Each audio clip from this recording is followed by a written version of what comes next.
Hello, good evening, my dears. Welcome back to our today's class. How is everything, my dears? Fine? Okay, very good. Children, we have already completed the second lesson, the rightful inheritors of the earth from the third unit. Today, we are going to learn the third lesson, the Book of Nature written by Jawaharlal Nehru. Okay, my dears, now you take your text, page number 89. Okay, my dears, look at the heading. Can you read it? Yes, very good. The Book of Nature. Listen the passage just above the heading. Letters from a father to his daughter is a collection of letters written by Jawaharlal Nehru to his 12-year-old daughter Indira in the summer of 1928. At that time, Nehru was in Allahabad and Indira was in Missouri. Nehru used to write letters from time to Indira. The Book of Nature is one of those letters. Okay, my dears, listen to the summary of this lesson. The Book of Nature is one of the letters taken from Jawaharlal Nehru's Letters from a Father to His Daughter. Here, he describes nature as a great book. In order to read the stories of this great book, one must learn the alphabet of nature. Through the Book of Nature, Nehru teaches us the art of reading this alphabet. Okay, my dears, listen to me. I'll read the first paragraph from this page. When you and I are together, you often ask me questions about many things and I try to answer them. Now that you are at Missouri and I am in Allahabad, we cannot have these talks. I am therefore going to write to you from time to time short accounts of the story of our earth. Okay, my dears, listen to me. I'll give the detailed explanation. Through this letter, Nehru says when Nehru and Indira were together at home, she used to ask questions about the world. Then he tried to answer it.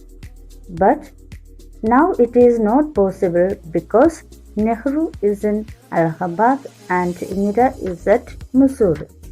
That's why Nehru is going to write short accounts of the story of the earth through the letters.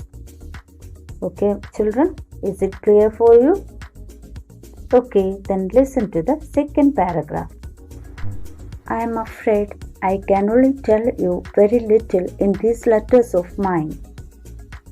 But that little, I hope, will interest you and make you think of the world as a whole and of other peoples in it as our brothers and sisters. When you grow up, you will read about the story of the earth and her peoples in fat books. You will find it more interesting than any other story or novel that you may have read. Okay, my dears, listen to me. I'll give the detailed explanation.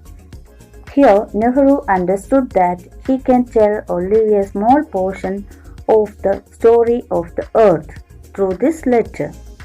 Although he hopes that the little portion will make Indira more interesting and encourage her to think of the world as a whole and the people as her brothers and sisters. He says that when Indira grows up, she can read the story of the earth and its people in fat books. Then she can understand that it is more interesting than any other novels and stories which she has read. Okay, my dears, hope you understood this passage very well. Shall we move on to the next passage? Okay, now you listen to me. I'll read it. You read history in books, but in old times when men did not exist, surely no books could have been written. How then can we find out what happened then? We cannot merely sit down and imagine everything.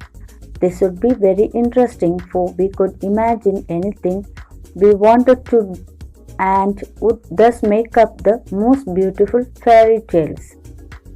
But this need not be true, as it would not be based on any facts that we had seen. But although we have no books written in those far off days, fortunately we have some things which tell us great deal as well, almost as a book would. We have rocks and mountains, and seas and stars, and rivers and deserts, and fossils of the old animals. These and other like things are our books for the Earth's early story. And the real way to understand this story is not merely to read about it in other people's books, but to go to the great book of nature itself. Okay, my dears, listen to me. I'll give the detailed explanation. Nehru says that she can read history from books. In olden days, that is, the men did not exist, we know, there no book could have been written. Then how can we find out what happened then? According to Nehru, we cannot imagine everything. It is not be true because it is not based on any facts that we had seen. Although in olden days we have no books written, fortunately means luckily. We have so many things which tells us the story of the earth almost as a book. Children, can you say what are they? Yes, very good. Rocks, mountains, seas, stars, rivers, deserts, and fossils of old animals. According to him, the real way to understand the story of Earth is not merely read about it from other people's books, but to go to the great book of nature itself. He tells us that the real book is the nature to understand the story of Earth. Okay, my dears, that's all for today. We will meet in the next class with the rest of the letter.